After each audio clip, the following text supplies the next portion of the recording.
out. Everybody out. I didn't come out. Who's going to shut the door?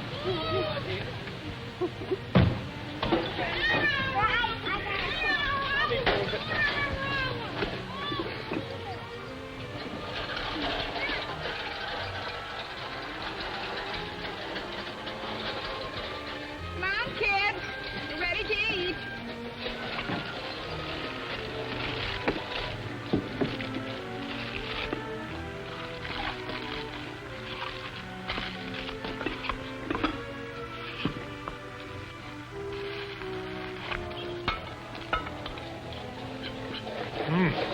Good picnic. Good food. Well, good.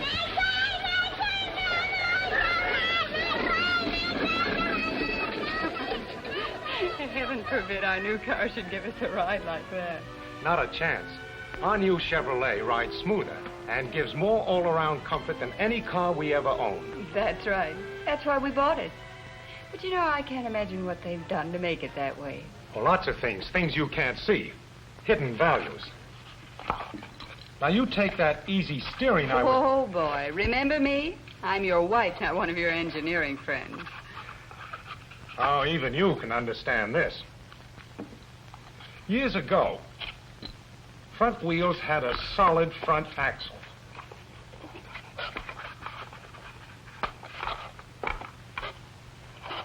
When one wheel went over a bump, the other wheel bumped too.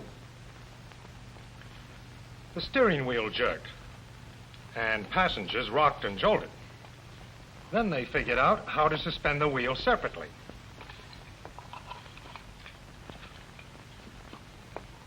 Something like this.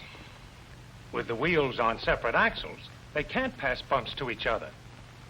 So bumps have less effect on steering.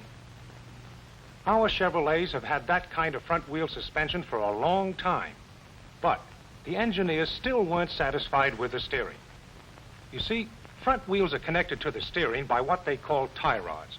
And because the steering wheel is over on the left side, one tie rod was longer than the other. It was like, well, imagine trying to steer a rowboat with one oar longer than the other. With oars of unequal length, you'd have to pull hard on the short oar to get the same steering effect as an easier pull on the long oar. Here's what happens in the automobile. To steer the wheels, you have to push the tie rods.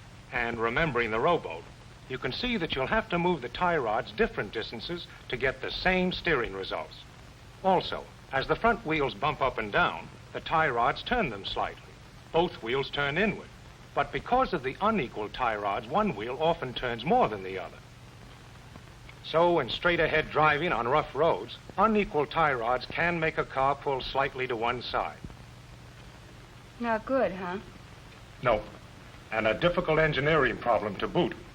But if the tie rods were of practically equal length, each would move the same distance to get the same steering result, and bumps would have an equal effect on the wheels. Yes, there were a lot of problems involved in designing such a system, but we have it on our new Chevrolet. The tie rods are now practically equal in length, and they're connected to the steering wheel through a third arm called an idler arm. This even balancing of the steering system makes it less work to steer, and we get practically no road shock through the steering wheel. No wheel fight. That's center point steering. What makes our new Chevy seem to sense where you want it to go. A car with road sense. That's a good name for it. Say, where are the kids? Over there on the teeter-totter. Do you think Kathy's all right? She's in the best spot. They bounce hard, Kathy gets a smooth ride. And that very same idea is one reason for the smooth ride we get in the new Chevrolet. What idea? Well, the car acts sort of like a teeter-totter. When you drive over bumps, it rocks up and down. In some cars, the back seat is over the rear wheels, where passengers bump up and down like the kids on the end of the teeter-totter.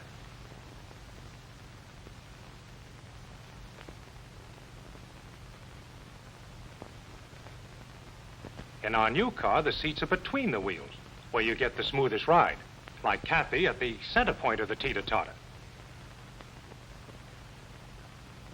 With center point seating, all passengers get a front seat ride. But center point seating is just one of the reasons why our new car rides so comfortably. Another reason is what they did with the rear springs. Well, this'll take some pretending, but... Well, just imagine this chain is a rear spring, and the flashlight is a gadget called a shackle. A shackle? Yeah, a kind of pivot. The spring is fastened to the frame at the front, shackle at the rear. When a bump pushes the wheel up, shackle and spring act to cushion the shock. Now, with ordinary springs and shackles, one passenger in the car gets quite a jolt from each bump. The springs are too stiff. However, 3 passengers get a pretty good ride. 5 passengers can hit bottom. The spring is too stiff for light loads, too soft for heavy loads. Finding a spring system that will give the same smooth ride regardless of the number of passengers. But they finally found a solution. Part of it was timing the shackle so the angle between the shackle and the spring was much wider. Then they put in a softer spring to give the single passenger a comfortable ride. With heavier loads, the shackle moves back, stretching the spring to stiffen it. The more passengers, the farther the spring is stretched, and the stiffer it gets to cushion the heavier load. And that's our new Chevy. Softer rear springs with a shackle designed to give just the right spring tension for a comfortable ride, whether it's carrying 1 passenger or 5. So that's why the car seems to ride the same whether I'm driving alone or with the whole family. That's right, but there's even more to our new Chevy's riding ease. Next time we go to the airport, watch the landing gear while an airplane lands, and notice how the shock absorbers cushion the tremendous weight of the plane as it hits the ground. The action of the shock absorber piston sliding into an oil-filled cylinder absorbs much of the shock. Let's make a model. We'll use this for the piston and this for the cylinder with water instead of the oil. Now, when a bump pushes the piston... Uh-oh, I forgot something. These holes represent the valves in a real shock absorber, which control the fluid flow when the piston is pushed down. They permit the piston to slide down the cylinder, but slowly.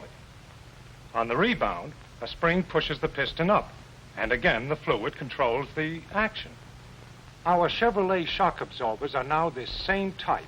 When we hit a bump, they smother the shock by slowing down its effect. One of these direct double-acting shock absorbers is mounted in each front suspension unit, teamed up with the strong coil springs. In the rear, the same kind of shock absorbers are placed diagonally instead of straight up and down. This is so they'll act like the braces on the swing the kids are using. They steady the body of the car on curves and in crosswind driving. So you see, there are 3 big reasons why our new Chevy rides so much easier. The center point seating, the new spring and shackle arrangement, and the new airplane-type shock absorbers. You'd never think simple things like that could make so much difference. Simple, she says.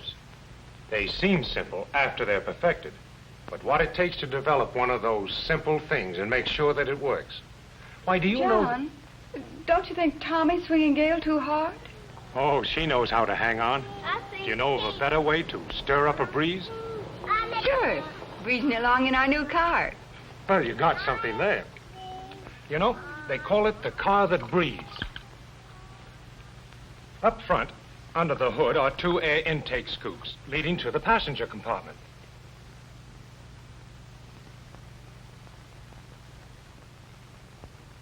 When the car is in motion, outside air is forced inside.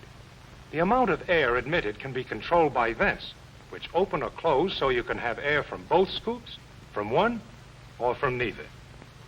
Another thing, the air tunnels are slanted upward to help keep out dirt and water. And screens and baffles make doubly sure only air can get through. Outside air also passes right through the heater core.